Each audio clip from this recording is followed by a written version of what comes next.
African youth. You Lead Summit 2020, which is convening for the 4th edition, will be a platform for the East African community, old and young, experienced and novice, to meet, interact, and discuss developmental issues without prejudice. The summit is hosted by MS Training Center for Development Cooperation and the East African Community in Arusha, and is co-owned and supported by the ULEAD Consortium of state and non-state partners across all the 6 East African Community member states and beyond, in the spirit of United Nations Agenda 2030, Leaving No One Behind, and the African Union Agenda 2063, the Africa we want. ULEAD Summit 2020 will be brought closer to you. We're making it possible for everyone to participate from anywhere. With qualified delegates, speakers, and mentors forming a limited physical audience under COVID-19 prevention standard operating procedures. The first setup will be the Regional Command Center, where sessions will be held at the EAC headquarters in Arusha, Tanzania. Day 1 will be dedicated for the Under 40 Political Leaders Forum, Reinventing Leadership for East African Millennials. Day 2 will be the East African Youth Forum on Peace, Youth at the Center of Peace Building and Conflict Prevention. Day 3 will be the Under 40 Business Leaders Forum, Accelerating Economic Opportunities and Decent Work for Youth, which will be crowned by the Youth Enterprise Awards Gala Night Dinner. Day 4 will be the Post-Summit Agenda, and Day 5 will be the East Africa Youth Parliament, popularly known as the Vijana Assembly. These platforms will enable 10,000 delegates to participate, network, and engage in real time through audio and video chats, as well as interact with key partners and organizations supporting youth development in East Africa and beyond. I personally look forward to the Under 40 Business Leaders Forum. Karibuni and all the nice ones to the ULEAD Summit 2020. We therefore invite you to participate in ULEAD 20 by either applying to become a delegate or partnering with us to prepare for the summit and implement the outcomes. To apply as a delegate, simply visit www.uleadsummit.org and send in your application. To partner with us, you can contribute towards the overall budget, or you can support by adopting a booth, support a thematic day of the summit, or support a selected or nominated delegate to participate in the summit. I personally look forward for the Political Leaders Forum Under 40. Welcome to Youth Lead 20. I want to welcome you all to ULEAD Summit 20. Yay!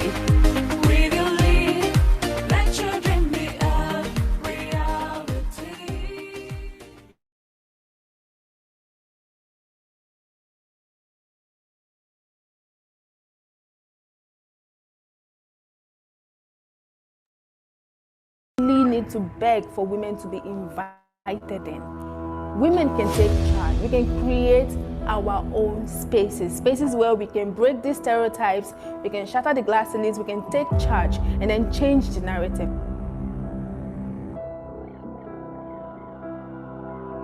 Youth of Africa has done it again. Fellows have bonded even better than the first time.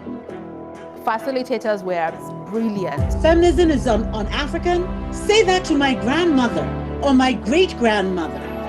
Everything that we have done from time immemorial, from Hatshepsut in Egypt, who was a female pharaoh, to the Lovedu Rain Queens of South Africa. We're not fighting with them because at the end of the day, we would want everyone to realize we're on the same page. We're fighting the same fights. Physical violence is something that permeates in our society.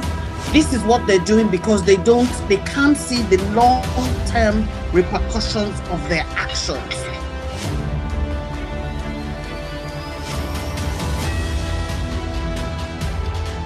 How would you even send a girl to a boarding school?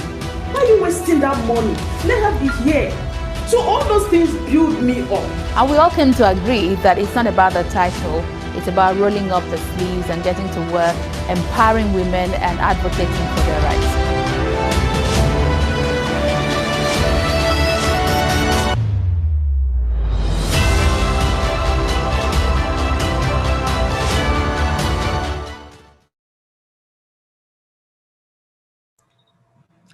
Over to you, team. Gift, Maltibwe, and Moses, over to you. Okay. It's noon here in Nigeria, and I know it should be in most parts of say West Africa. Good afternoon, colleagues, esteemed colleagues. I'm so excited to moderate this session. So we have a couple of attendees, participants already. We are just a total, we are 17 in number. So I'd like to ask if we give a grace of, should we give a grace of 5 minutes before we proceed to see how much we can, how many we can be here. So a lot of people don't lose out on this conversation. Can I get a yes? If that's fine, then. The grace is accepted. Okay, thank you, Moses. Is it Etta? Sorry, Franklin, is that acceptable to Gift? Okay, thank you very much. So we'll just wait.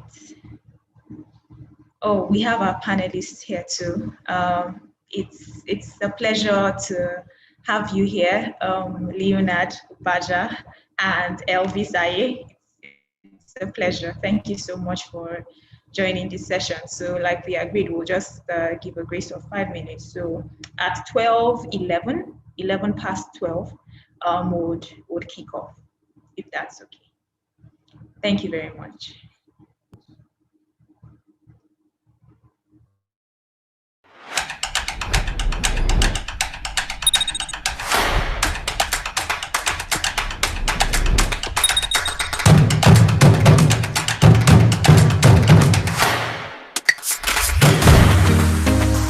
East Africa's largest youth leaders gathering, 2019 YouLead Summit theme was Youth at the Crossroads, Migration, Participation and Access to Opportunity.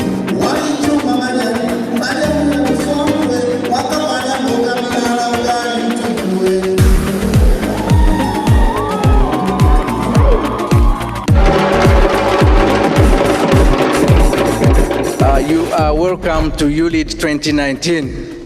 Leaving no one behind.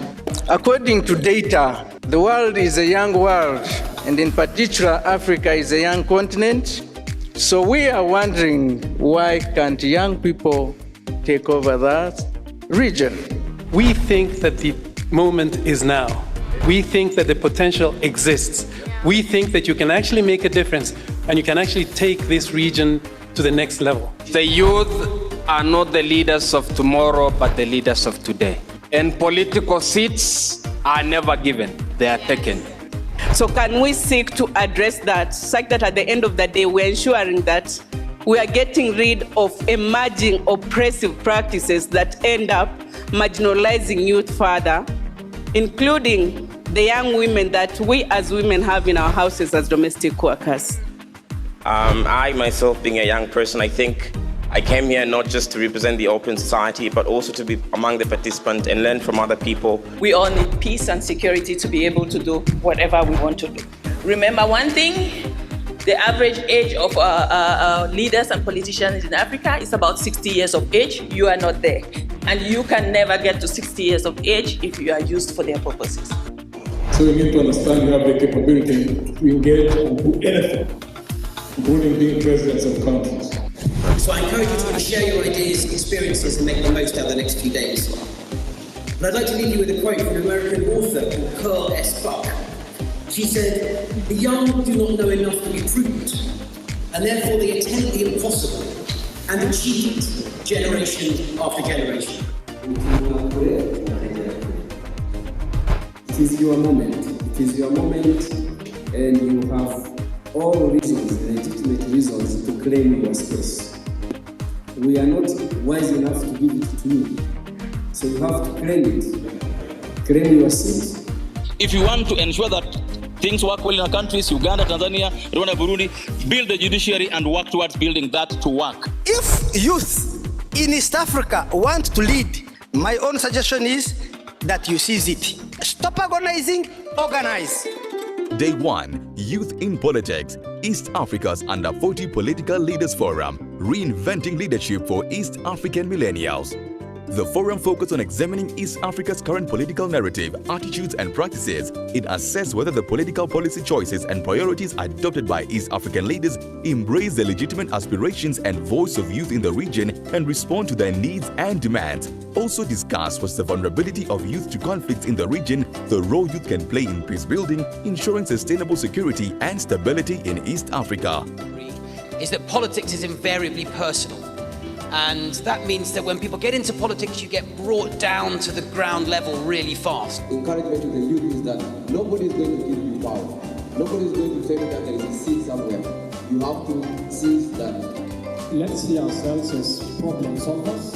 If you are a multi-person, kindly go use your expertise, solve the problems that is hitting our community.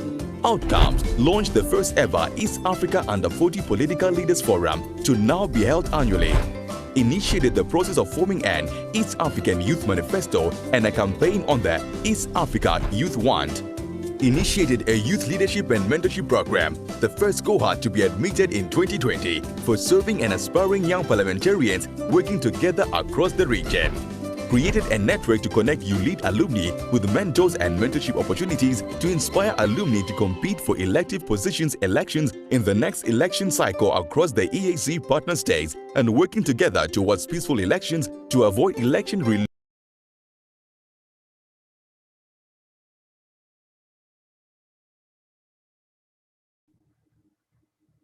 Okay, thank you very much, Frank. This is exactly 12 past 12. And we will just, we will begin now. All right, everyone, you're welcome to this session, the African Continental and Regional Youth Consultation on the African Continental Free Trade Area Agreement and youth inclusion specifically. Start by taking a poll. So just indicate if you can hear me clearly, so I'll know that I'm audible enough. You can just indicate in the chat section that you can hear me. So indicate with a yes, Y-E-S. If you can't hear me, indicate with a no. Okay, perfect. I can see a yes. All right. This session is going to be as interactive as possible, and not only our panelists will be speaking, but our audiences too will be speaking. Because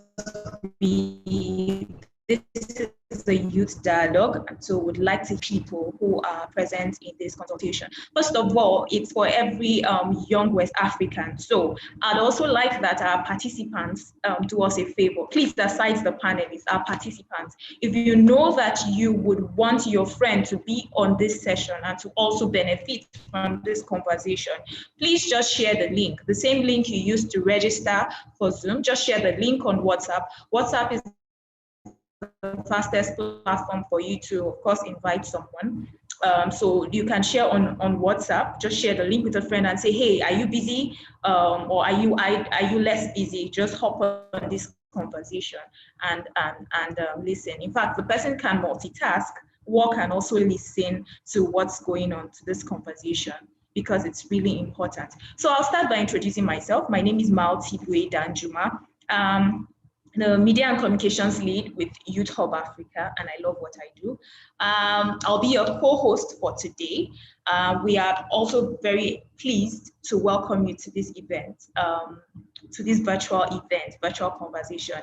It's the African Continental and Regional Youth Consultation on particularly Africa Continental Free Trade Area Agreement, and particularly youth participation, youth perspective to it, and the key role they play in free trade area agreement.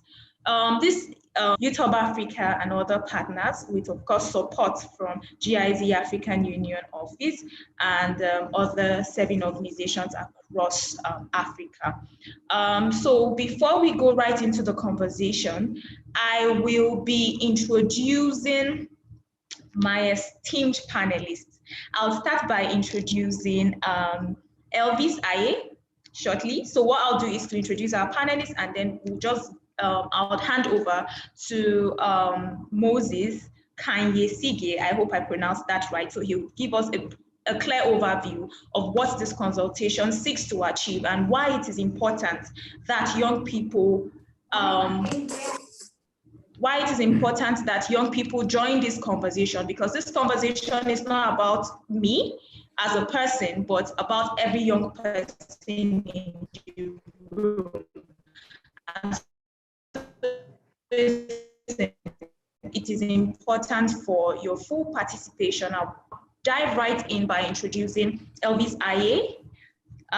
He's a knowledge management and program specialist at the African Union. He has consulted for the government of Ghana, European Union, the Anida Osiwa Ford Foundation on issues including the feasibility campaign promises in Ghana, trade facilitation, emerging growth sectors of the African economy. He holds a master's degree in economics, interesting, with a specialization in development economics and monetary finance. I'm not going to say everything about Mr. Elvis. I'll leave that to him. He has dedicated over a decade of his time and resources to youth policy advocacy in Ghana, Sierra Leone, Zimbabwe, and many other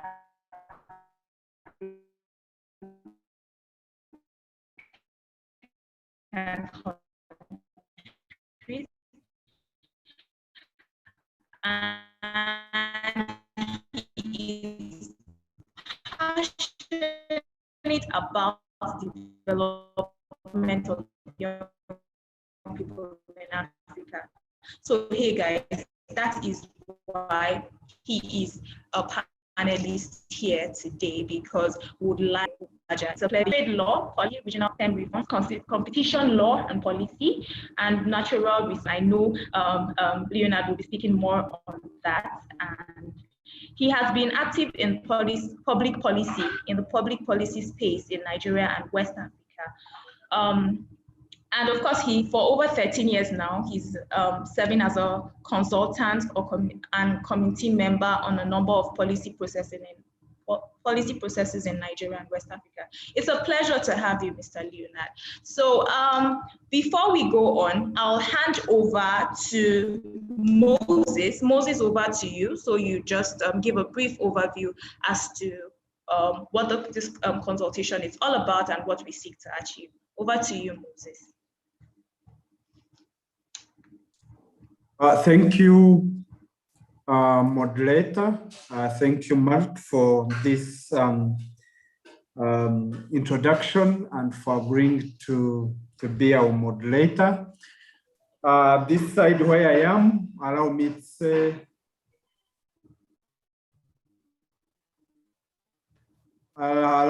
to say good morning in Arusha, Tanzania. I mean good afternoon in Arusha, Tanzania. And I think good morning where you are. My name is Moses.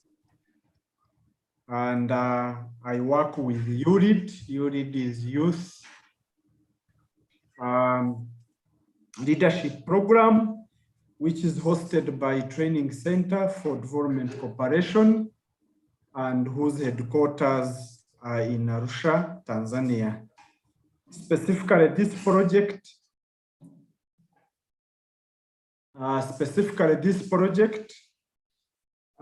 is a Youth Inclusion Accelerator Project, Continental Free Trade Agreement area that is looking at want to engage the assessing the knowledge and the awareness of youth in this agreement. When you read this agreement, in the preamble, it talks about inclusiveness, where it directly identifies youth and women. And I think this agreement has been in place since like trading since the beginning of this year. And we wanted to know to what extent were youth involved in this negotiation. Were they consulted? Are they aware of the benefits? So this project is being implemented in collaboration with AU-GIZ, MST CDC ULID, and youth-led organizations in all of Africa, and specifically in West Africa, it is being implemented with Youth Hub Africa. So this consultation is the second last consultation in Africa. We have been having consultation on REC levels: East Africa, West Africa, Central Africa, Southern, which brings COMESA and SADC. So we go and Horn and the Horn of Africa and Northern Africa. The last one will be next Monday on 26th, which will be all Africa. It will bring all African youth, and they will be engaging virtually with key high-level experts in Africa and in the world. So allow me to say thank you to Youth Hub Africa for organizing. I say thank you to participants, to panelists and speakers who have agreed to be with us. And to participants, let it be as interactive as it can. It's not a conference, it's not a workshop, it's an interaction. With those few remarks, allow me to hand it over back to the moderator. Back to you, Marit. Thank you.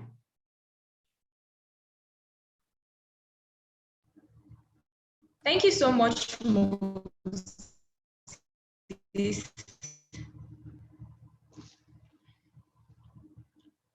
Thank you so much, Moses. But before I start, I really have to awaken my audience. So we now have an idea of what today's conversation is all about. But it's very important that you prepare your questions. So you use the chat box. I can't see the Q&A bar here. So you use the chat box to ask your questions, but of course you can't start typing your questions now until our first speaker comes forward to speak. It's also very important to speak, so you just see a poll form on your screen, and it's just expected that you take the poll. A question will pop up and then you'd answer it. It gives you options to answer. So prepare to do that too. And we'll also be taking audio questions. I'll be taking it in a batch of 3. So the first question I'll take in a batch of 3. So our panelists would just maybe scribble it down, write it down on your notepad, please. So just for us to manage time efficiently. So I'll start with Leonard Ubaja. It's a pleasure having you on the platform, sir. My first question goes like this. Thank you, sir. So my first question is, I would like that you give an overview of what really is the African Free Trade Area Agreement all about, African Continental Free Trade Area Agreement all about. Okay. Because I know quite a number of young people really don't, let alone how they can fully participate or know.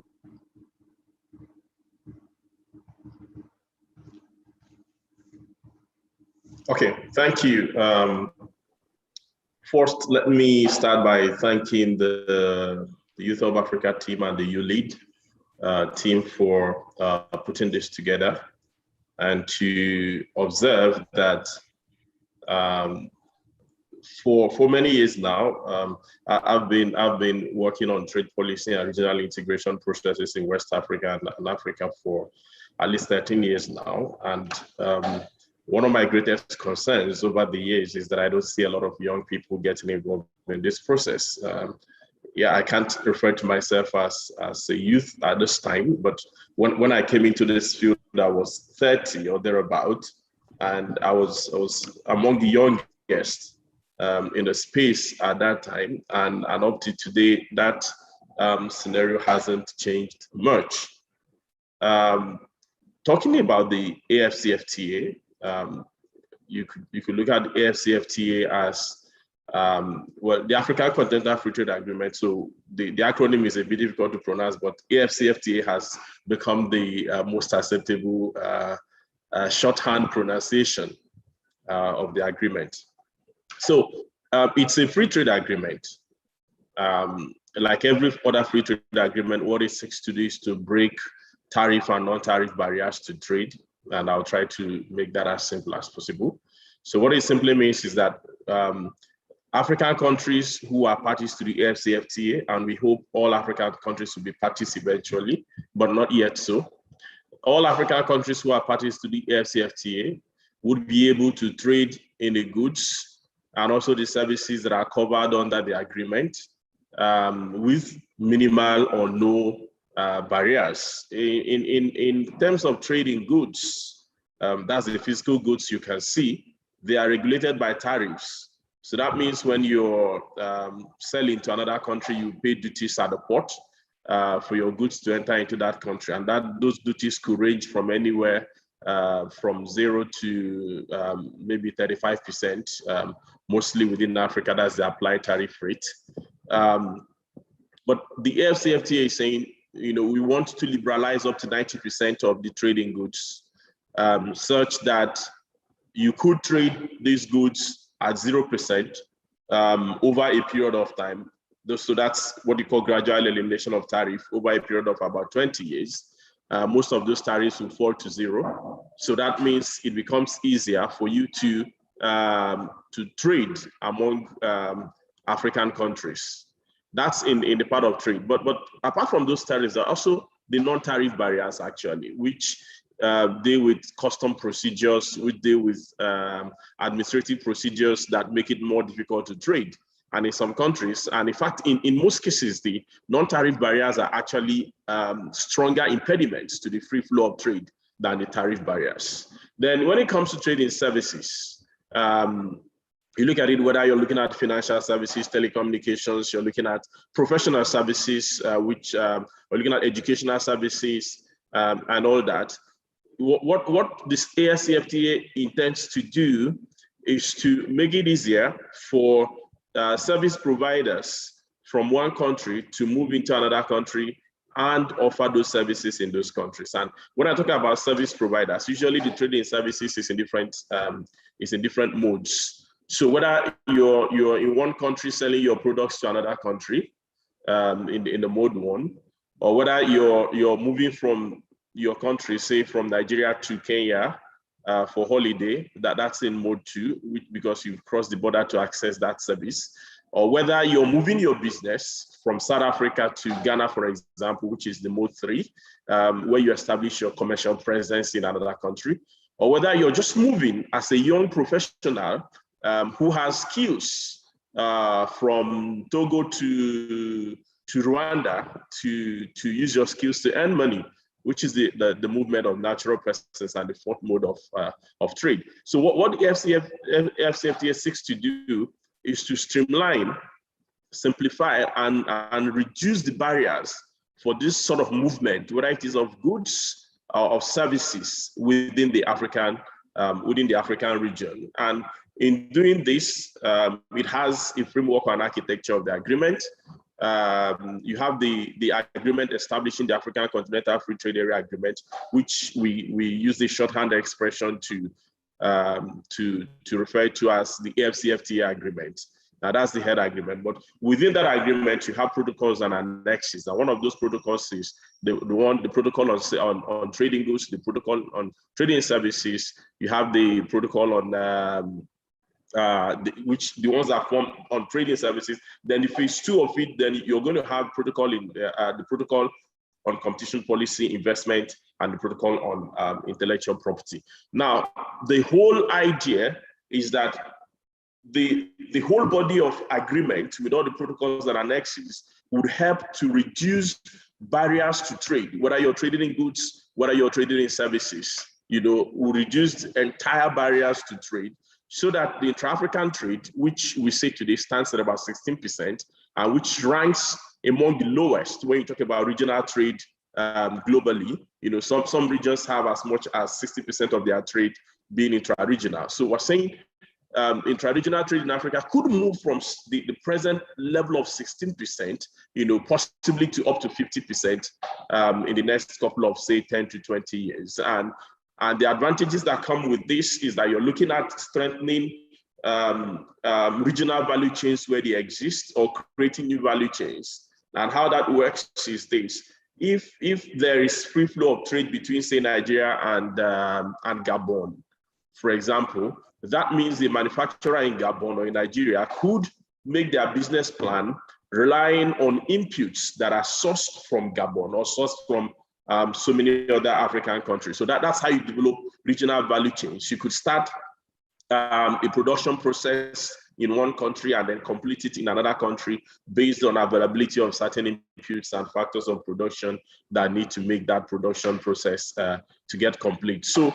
it's about looking inward, changing the pattern of trade in Africa that has been between Africa and the rest of the world, usually flowing to Europe, to the US, or to Asia, to redirecting that trade to make it between Africa and Africa, and trying to retain as much value that accrues from trading, within the African continent. I think that, in a nutshell, that's what the AfCFTA is about.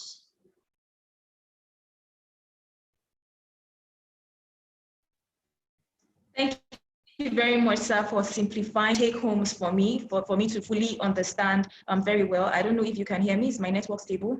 Yes, please, we can hear you. Okay, is the fact that it's the AfCFTA agreement basically helps to simplify and break down barriers that stops in the circulation of goods and services basically around the continent. And one of the major advantages to this is that countries within the continent are able to establish regional value chains and all of that. So I have picked that major objective. So I'll be moving to Elvis. Elvis, you have worked extensively well with young people, and you have worked with regards to youth policies. You have a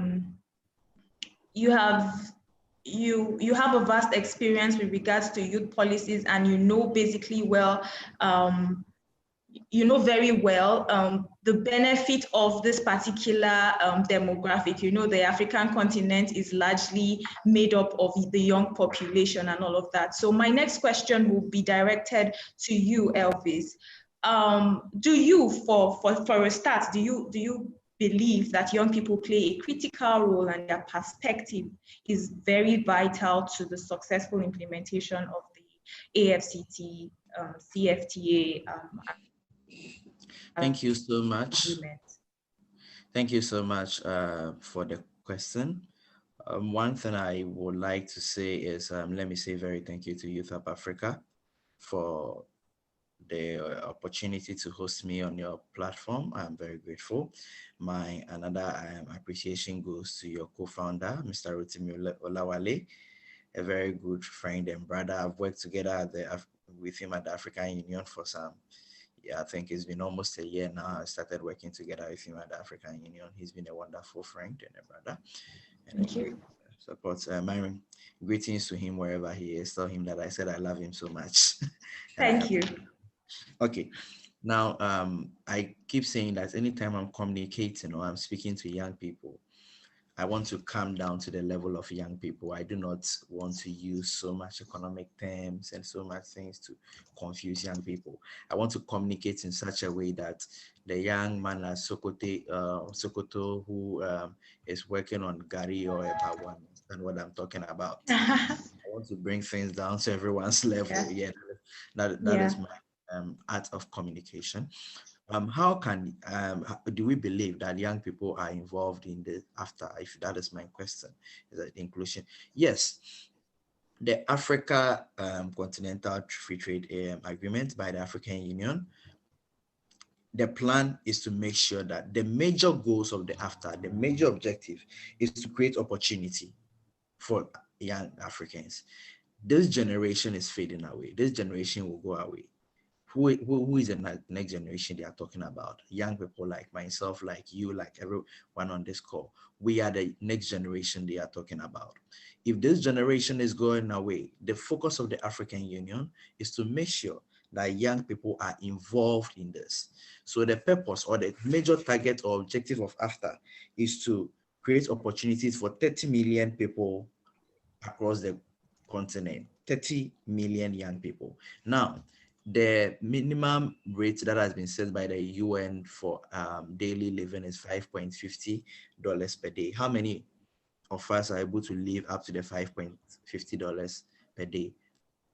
That's a question to all of us. When you go in the cities, in Abuja, maybe in Lagos, when you go to Freetown, when you go to Accra, there are some people that can be able to live up to that. But how many? What is the percentage? How many people are able to live up to the $5.50 a day? We are not getting that. But AfCFTA is an opportunity, as my brother Leonard explained about what AfCFTA is about, is to cut the custom tariffs and the challenges we face to make sure that trade moves on easily. Young people are the major focus of AfCFTA. AfCFTA was implemented with the focus of young people for the next generation. If I'm running a business, if I'm processing eba, or if I'm processing gari in the northern part of Nigeria, how can I get this gari from the northern part of Nigeria to Kenya, to Uganda, to Addis Ababa to do business? The only way I can do this is that if our governments have come in to create a conducive environment. So if a conducive environment has been created for me, I can be able to move around any part of the continent and do business. However, if there are challenges where I cannot do business because of custom barriers, you get to the customs, you have to pay this. I'm an SME, I'm a startup. How can I pay all these bills? I cannot. But AfCFTA has come in as an opportunity for all of us, for all young people. It's for young people. I keep saying this. AfCFTA is for young people. The focus is to create jobs, opportunities for young people across the continent. So young people have been the focus and have been the background of this policy from the African Union. Thank you very much. Thank you very much, Elvis. I want to use this opportunity to quickly say that a poll will pop up right now. A question will pop up right now for our audience. Our panelists can also feel free to respond to this question. You get a pop-up right now. Just do well to please respond to it, and we will move straight to the next question. So just kindly take out time to respond to it. I'll wait for you. I'll wait for you to do that. That shouldn't take more than a minute. I'm also taking the poll.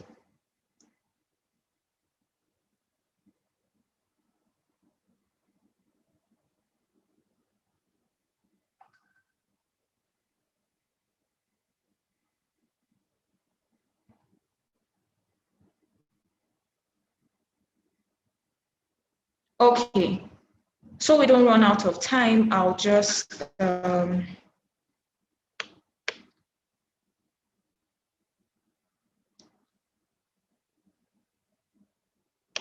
so we don't run out of time, I'll continue by asking, by throwing my next question. Okay, so I'll be throwing the same question to Mr. Leonard. Mr. Leonard, in your opinion, do you think young people play a key role in the implementation of the African Continental Free Trade Area Agreement? And in what ways do you think, as one who has vast experience in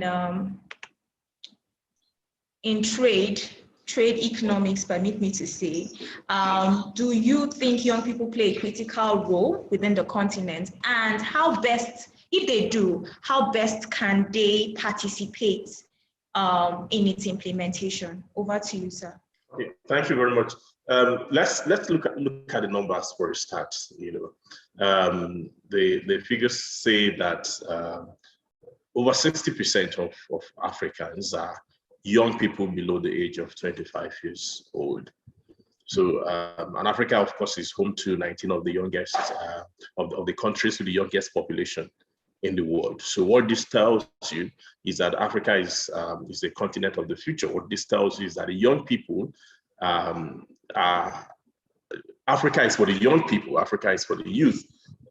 So, you can't talk about, like the brother has said, you can't talk about the AfCFTA or about any process for that matter in Africa without properly mainstreaming the young people into the discussion and into the implementation process, because it's just a question of time. We have a generation that is passing, and then you have a generation that is coming. So if you look at, and I'll look at it in two ways when you talk about implementation. I'll look at it from the governance perspective, and I'll look at it from the practitioners or business participants' perspective.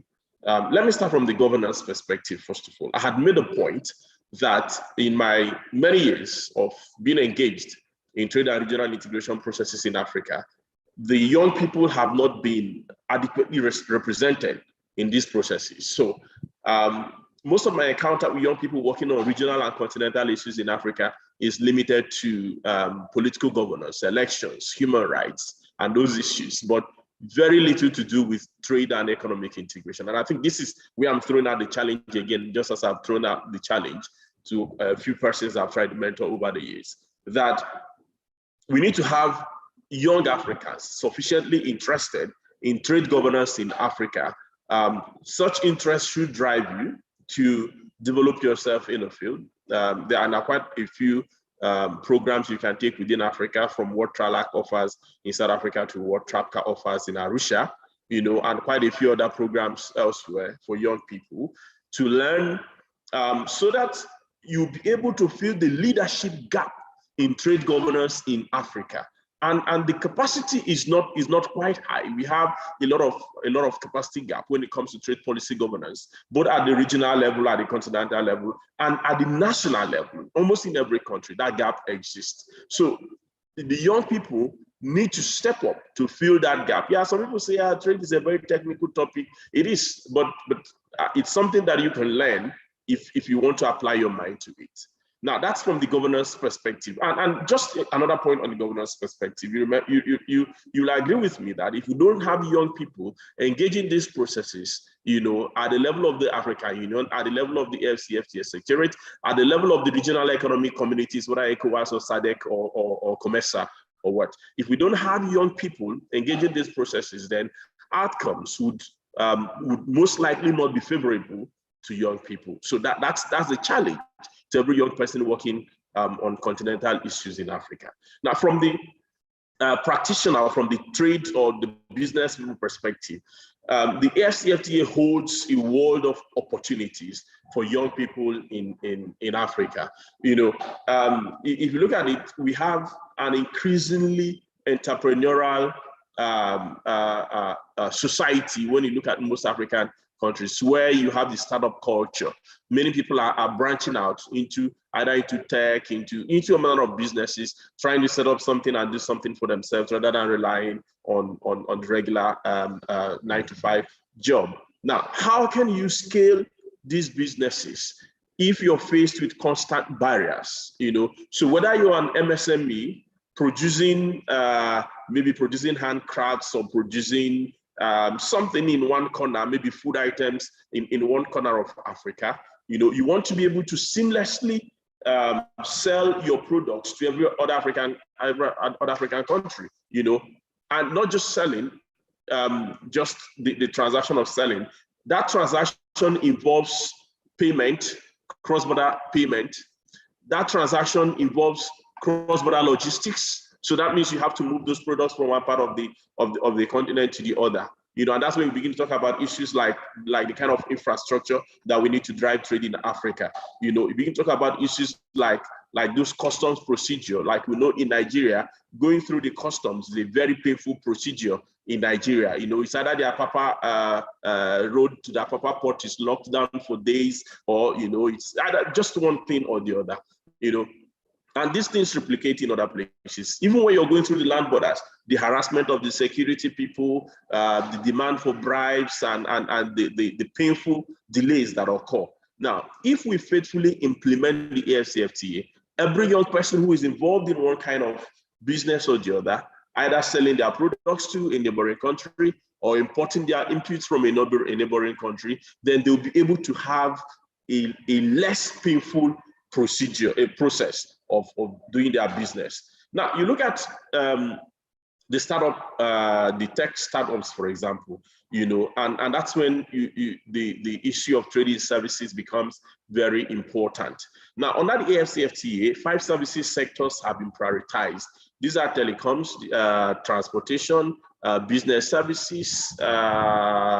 Okay, I remember the two remaining ones. Now, these services have been prioritized, and what the negotiating parties or the countries will do in these services is to reduce regulation, reduce barriers that are present, especially in domestic regulation, so as to make it easy for a young person to move from one African country to go to another African country to set up their business. So we have issues dealing with resident permits, issues dealing with the registration of companies and all that. Now, if we say we have an AfCFTA and we are not mobilizing the young people to see the opportunities and to participate in trading under the agreement, what you have at best is an agreement that will then be hijacked by, maybe the big multinationals, who then trade on that, based on that agreement for their own benefits. And of course, we know when that happens, little of the value is retained within the continent. But if we adequately mobilize our young people from all the countries to expose them to the opportunities inherent in the AfCFTA, what then that will result in is that we'll have more businesses that are led by the young people. We'll have more of the value of the trade that is retained within the country. We'll have better jobs, because Africa has an employment crisis. Using Nigeria for example, there's an employment crisis within the continent. And how can we address employment if we can't create jobs, if we can't create decent jobs? And trade is one of the levers we can use to create decent jobs. So for me, like every say, I think the AfCFTA should just be, we should just make up our mind and state it firmly that the AfCFTA is about the African youth. It can't be otherwise. And the African youth need to rise up, realize the opportunities, and then take advantage of those opportunities. Thank you. Thank you very much, sir. Thank you very much, sir. Over to you, Elvis. But before I continue, I'd like to remind our audience, I'm not seeing comments. I mean, this is the most graveyard response I've gotten from our young participants here on this, our young audience here on this platform. I expect to see comments. Feel free to comment in the chat section. Feel free to ask your questions in the chat section. And I just want to also alert you that immediately Elvis speaks, we will be taking the second poll, and questions can start rolling in. So you can as well just leave your question in the chat section, leave your comments. I'll read out comments, and these comments will be responded to by our esteemed panelists here. So over to you, Elvis.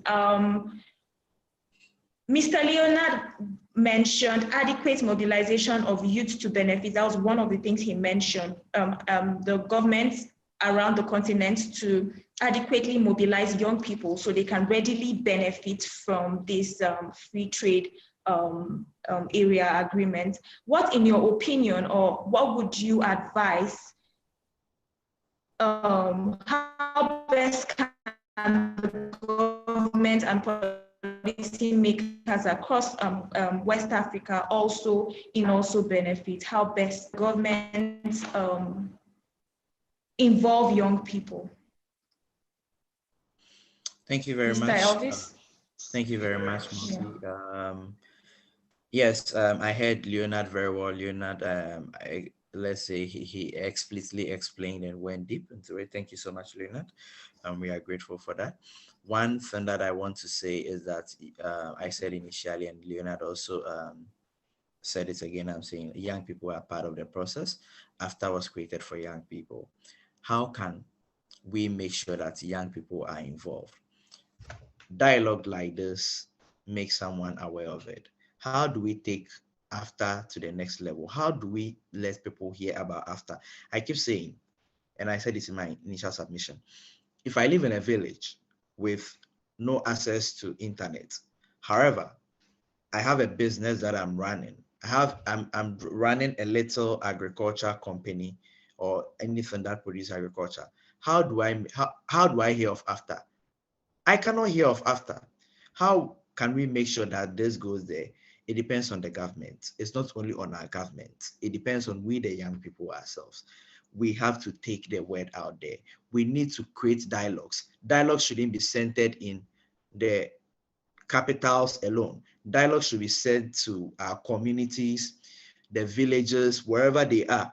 Those who are, especially from my part of the world that I come from, those in agriculture are mostly found in the villages. They are not in the city. So how can they get involved? How do we make sure that they are included in this process? Government can set up trainings and forums in these communities to inform these people about it. But you and I, the young people, what can we do? We need to make sure that we bring everybody involved. We need to make sure that we broaden this discussion. This discussion shouldn't sit in front of our screens or in our homes, but it should go extra mile. Discussion for young people to come on board is very, very important. I keep saying, if we do not involve those of our colleagues and friends in the communities, in the villages who are doing businesses and have no idea, trust me, we are not growing as a continent. We are not growing as a country because they've been doing that for many years. And the question is, some of them, unfortunately, from that I know, unfortunately, do not even have the technical knowledge or the know-how or how to move their business to the next level, to manage their finances, or they don't even know how to register their business. How can they also take their businesses to other countries and employ people? The target of AfCFTA is actually to create an opportunity for 30 million and income of $60 million, $68 million. Now, this is our target. How do we make sure that those in the villages are involved? It's a form of inclusiveness. If we do it in the city, for the manufacturing companies, for the construction companies in the cities to do it, and we do not take it to the northern part of Nigeria, we didn't take it to the various communities, the northern part of my country, Ghana, the northern part of South Africa, and the places that are far away from the city. If we do not take it to them, then we've excluded them from the process. So this dialogue shouldn't be centered in the cities and on our screens alone. Government should come on board. Everybody, we the young people should come on board. Let's move to our communities. Let's educate them about AfCFTA. This is an opportunity for us. This is our own opportunity. Let me give you a background of some free trade agreements in the past. I don't know how many of us know of the ECOWAS Trade Liberalization Scheme, the ETLS. This policy came, what happened to it? How many businesses are benefiting from the ECOWAS Trade Liberalization Scheme? We are not benefiting, but all ECOWAS countries have signed to it. There is the American Growth Opportunity Act. How many of us on this call even know about it? We don't, because we fail to take the dialogue from the cities. We fail to take the dialogue from conferences. The dialogue shouldn't sit in the cities. It shouldn't sit at conferences. It should go extra mile. Everybody should hear of it. The Eba manufacturer, the one who is doing a goosey soup on a large scale in the village, should hear about it. Let's come together, put resources together. Let me go and register my business. How long does it take to register a business? That is where our leaders should come in. Reduce the time to register a business for us. There was a time ago in my country, it took, I think, 1 week to register a business, but now I'm glad that it takes 48 hours to register a business. Let's just go on online, register your business, get your certificate, go to the ports, start thinking of getting networks across other countries, and building and taking the business to the next level. If we sit, I mean, we've seen ECOWAS trade liberalization scheme, the American Growth Opportunity Act, and economic partnership agreement with the European Union that most African countries, it's a free trade agreement most African countries have signed to. What happens at the end of the day? What happened? What are we benefiting? We need to be able to maximize gains from our free trade agreements. To me, we are not maximizing gains from all our free trade agreements. And the dialogue or the conversation has been in the city and in conferences for too long. This is the time to move beyond conferences. This is the time to move beyond sitting in the cities and discussions. In the dialogue should go down. It should go to everybody involved. People are doing agriculture, cocoa, are harvesting cocoa over big tons. They have no idea, they have no capacity, they have no technical knowledge. People just come and buy it and go and export it to refine it into chocolates, come back and sell it to us at an expensive cost. Whilst we can take opportunity of this after, make the dialogue go down to those who are even doing it in our rural communities, teach them the capacity and give them the technical know-how, how to produce it into the next stage, and also be able to export. We need to export our trade. Now, COVID-19 has affected the economic growth of a lot of countries. Nigeria, for instance, went on some recession. Why? Because it has been over-dependent on crude oil. This is the time for us to diversify, make use of our exports. We are blessed with natural resources in Africa. What are we using them for? It's time for us to diversify, go think about construction, think about agriculture. How can we manage things? And it will help us a lot. This is the time for us to move the dialogue ahead. If we sit on conferences and in cities, trust me, we'll still fall back to the past free trade agreements that couldn't work well. But there's a time to move the dialogue to the next level. Thank you very much. Thank you very much, Elvis. It is time to move the dialogue to the next level, which is also starting from grassroots communities as well, because young people are also at the grassroots level as well. So my next question, but before I go on, kindly indicate by a raise of hand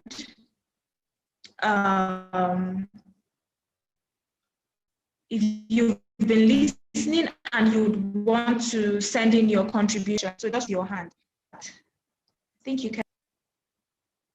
Yes, you can. So you can just go to, let me guide you. So go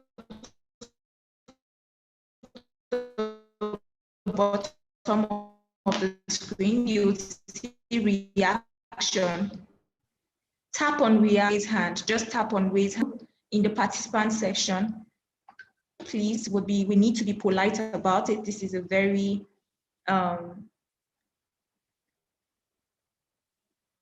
this is a platform where there is no need to, you can make your point without having to make derogatory remarks and abusive remarks. So you could just politely raise your hand and I'll call you. So while we wait for that, my next question will be to, I think my next and last would be to Leonard. I, for one, from Nigeria, I'm well aware that a number of policies, I can run down a couple of policies. A number of policies have been adopted by the Nigerian government way back. Say, for instance, I'll give an example: the child rights, the Convention on the Rights of the Child. It was adopted in 2003. And still, we are battling with implementation at state level. We also have the violence, we also have other policies, basically, that have been adopted globally. Nigeria adopts it, and then it takes time for it to be implemented at state level. Now, this is talking about country-wise now. So with regards to the African Continental Free Trade Agreement implementation. We all know that we just really hope that countries don't take time to, and don't take ages and decades to have to implement it, for young people to actually start seeing these changes within the country when they're trying to trade with other countries, especially small scale and small startups, basically.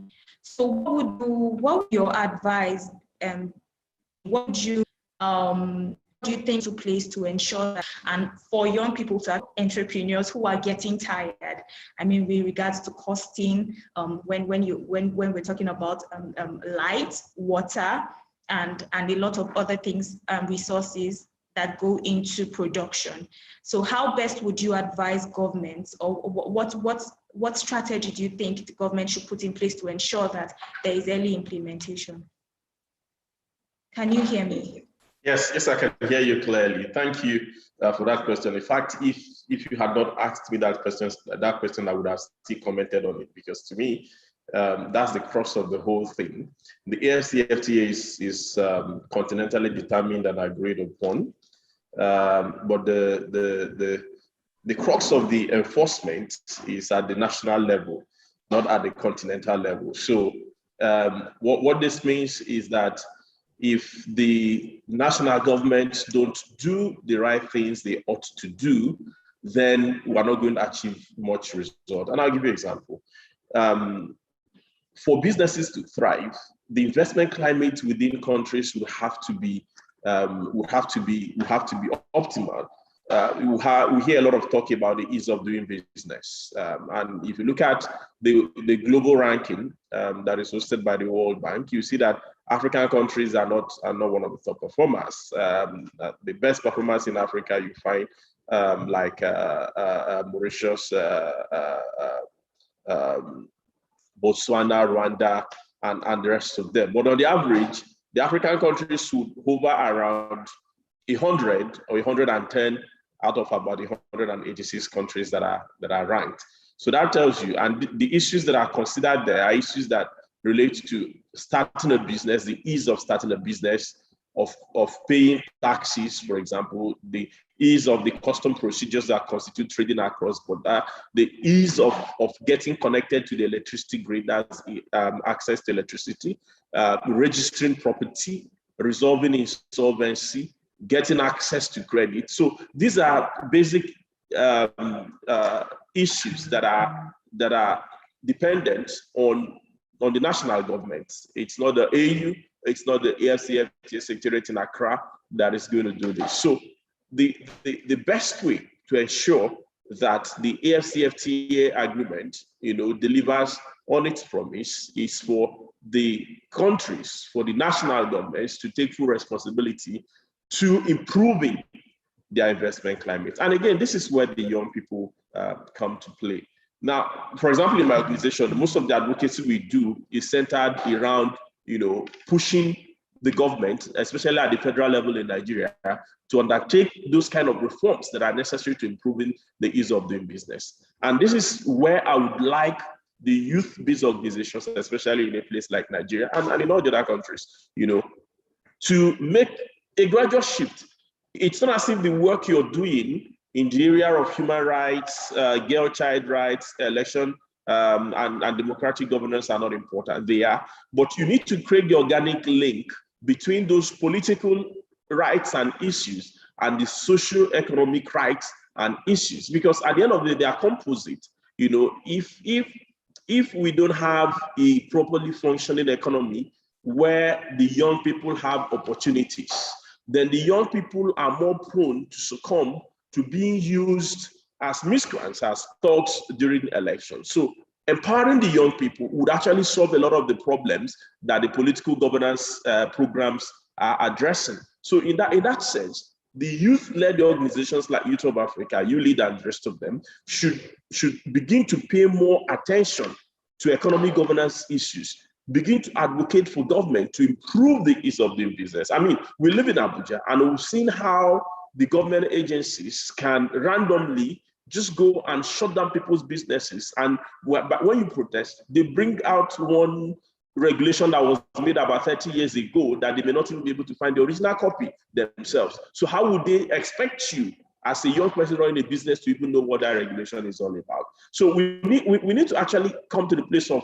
holding the government accountable as young people, to say that you need to make it easier for us to do businesses. I mean, look at the regulatory governance in Nigeria, for example. You know, central bank comes up with all manner of regulations almost on a monthly basis, you know. And you ask yourself, what are the basis for these regulations? You know, are the stakeholders are properly consulted, you know, before these regulations are rolled out? And as long as we have governments across Africa who don't place premium on entrepreneurship, who don't place premium on MSMEs, who don't place premium on the capacity of the youth to drive the economic destiny of Africa. You keep having people who just come out with ill-thought-out policies and regulations that will stifle entrepreneurship and enterprise development in Africa. So yes, the government at the national level has a lot of work to do. In fact, the bulk of the work is at the national level. But this would not happen except young people come out and insist by way of advocacy that the government does the right thing across the different countries in Africa. Thank you. Thank you very much, sir. Lastly, Elvis, with regards to advocacy, young people's advocacy, how best can we all get the attention of young people? Because if you ask young people to speak out now, they would be asking you in what way would they play a role in advocating, basically. So what ways do you feel young people, who are the individuals, what bodies should young people target when they are speaking about ensuring that governments make a very conducive environment for young people to thrive and fully benefit from the African Continental Free Trade Agreement? Thank you so much. Over to you, Elvis. Thank you so much, Multi. Thank you. And Leonard made some very good points. I just wanted to say one thing about it. Please, African governments should provide finance to our startups and SMEs.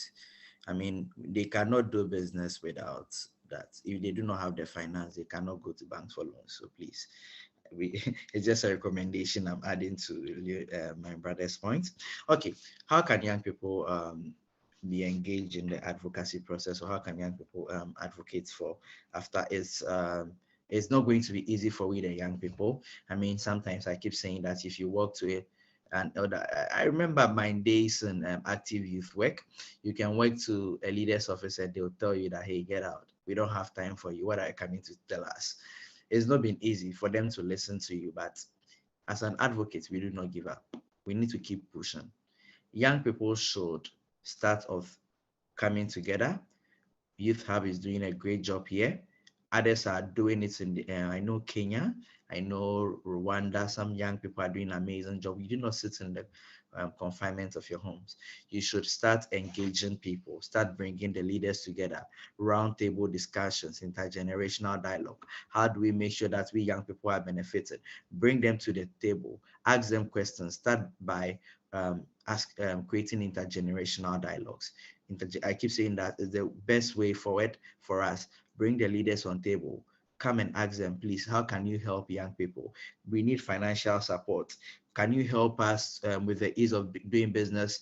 Africa, we've not been doing well. This time is an opportunity for us. Can you help us to increase and also take opportunity with this after?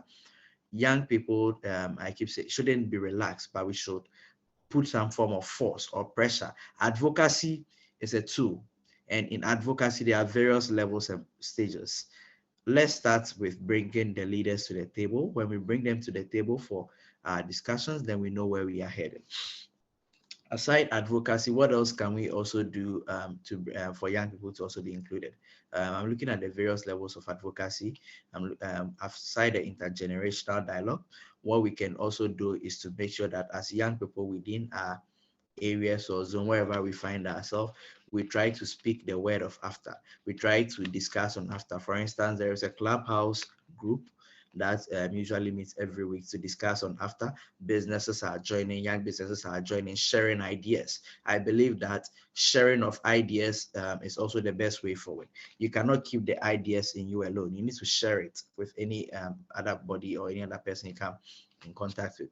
We should share ideas, form associations, form groups within your networks, business networks, agriculture organization, form a network of young people, how you can be able to work towards this after and make sure that you promote your businesses.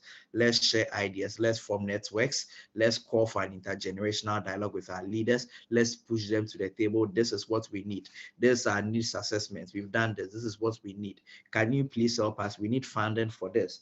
We need government, we need banks to provide support. Now, banks are finding it very difficult to support SMEs and startups are not getting funds. How can startups also be part of AfCFTA?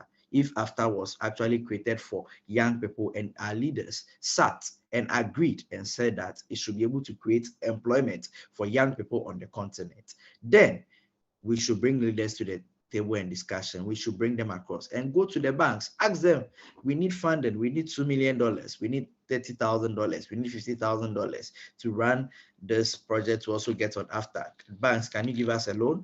We should be able to force the banks to do that. We should be able to bring the leaders on the table. We should be able to form associations and groups and networks to discuss about how we can successfully achieve this and share ideas. I believe that this is the best way for us to go as young people, as a continent. I keep saying that I know that this, our generation, will not fail the next generation.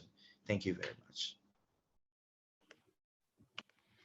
Thank you very much, Elvis. Thank you very much, Leonard. It was really a pleasure having this extensive conversation and really insightful conversation with you all.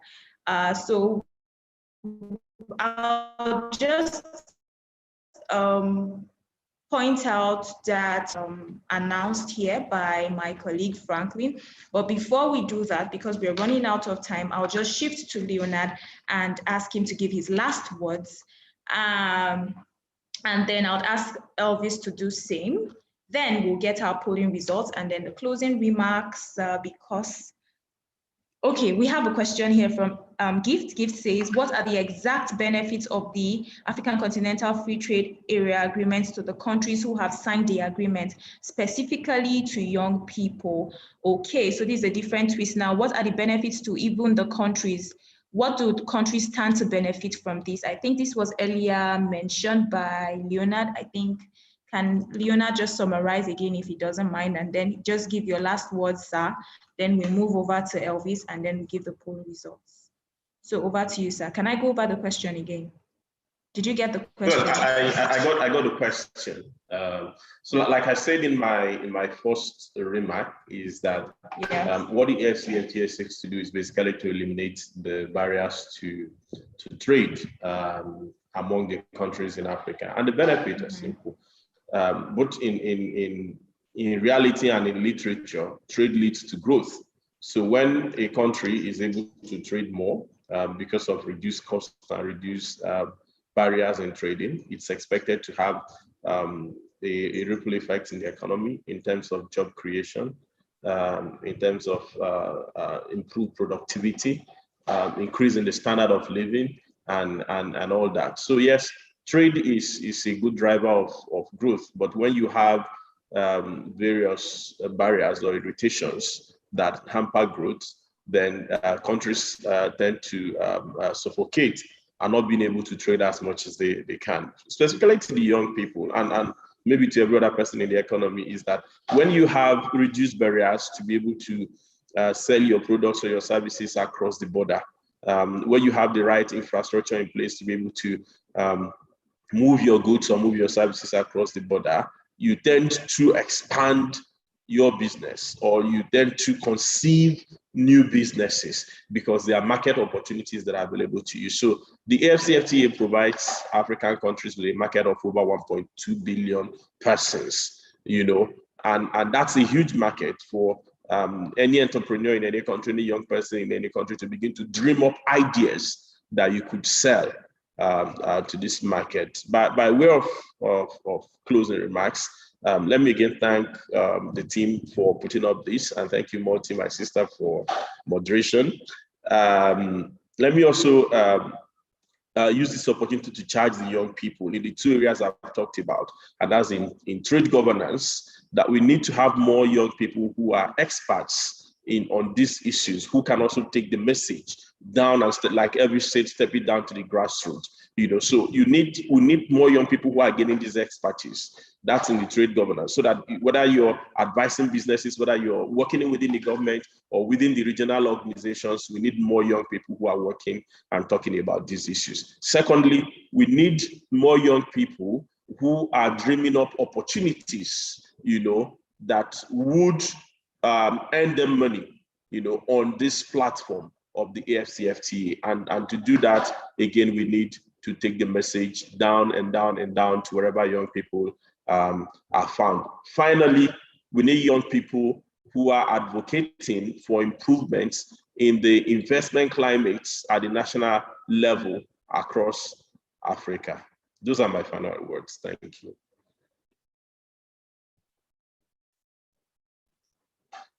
Thank you very much, Leonard. Thank you so much. Over to you, Elvis. While our polling results gets ready. Okay, these are my last words, or what I have to share with young people across Africa. This is all I can say, that there's an opportunity that has come for us. It has taken decades. It has taken years. If you are to check this very well, it has taken a long time for us to come this far. It's not been easy. And the opportunity has come for young people. Grab the opportunity. Don't let this opportunity go. Take this opportunity very well. If you are in a small scale enterprise, if you are in a business, create an association. Construction, agriculture, manufacturing, technology, IT, create an association. Plan, strategize. How can we take our business from Nigeria to South Africa?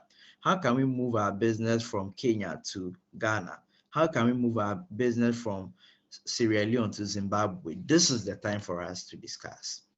Come together as an association, as a group, share ideas, look for funds, and make sure that you do this very well. I believe, and as I said again, I'm very confident of this generation, and I know that will not disappoint the next generation.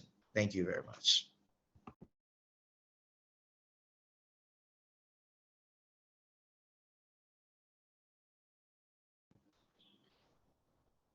Hi, Moti, you're muted. Oh, okay. Sorry. Over to Franklin for the polling results. Thank you so much, Elvis. Thank you for your time. So, Franklin, over to you. Thank you so much. My appreciation to the entire team. Allow us to just go over quickly the poll results. I will share them immediately. I hope you can be able to see them right now. Just a quick one. Question number one was, had you heard about the African Continental Free Trade Area Agreement, the AfCFTA, before today? And 79% said yes, 21% said no. Number two was, how did you first hear about the AfCFTA? 10% said newspapers, 52% said through social media, 14% heard about it in class or a lecture, 21% through the television, 24% through discussion with friends, and 28% through other medium. The third question was, have you ever been involved in any AfCFTA related activity before today?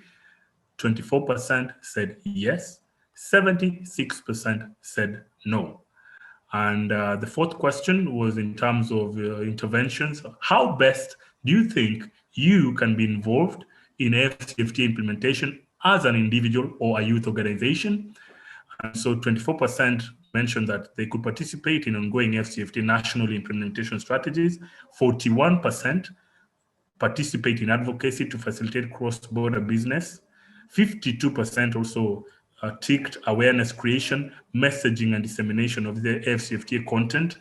48% also agree that advocating government for youth inclusion in AfCFTA processes is a priority. AfCFTA academic research received 28%, other received 14%. Thank you so much. Over to you, Malti.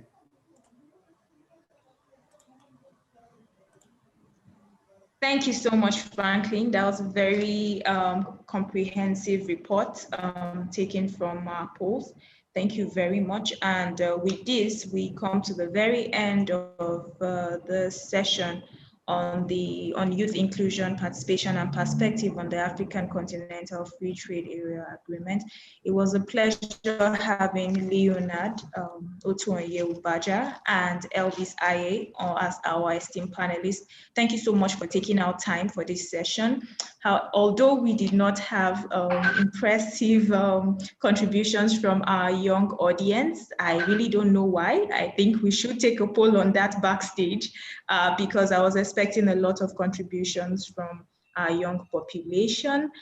Thank you so very much once again. It was indeed a pleasure, and we hope to have you on Miss Franklin and Mr. Franklin and Moses gift as well. Thank you to ULEAD for this wonderful collaboration. Thank you.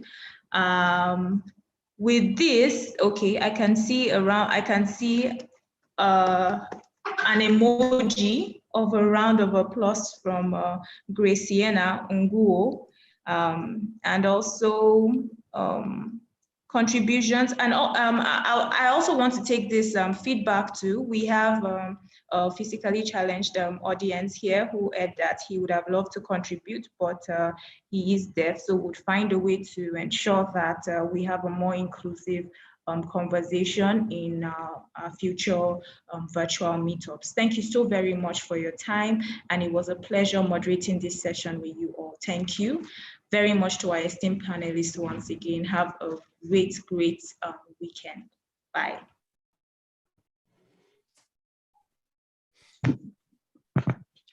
Did you like it? Goodbye. Bye.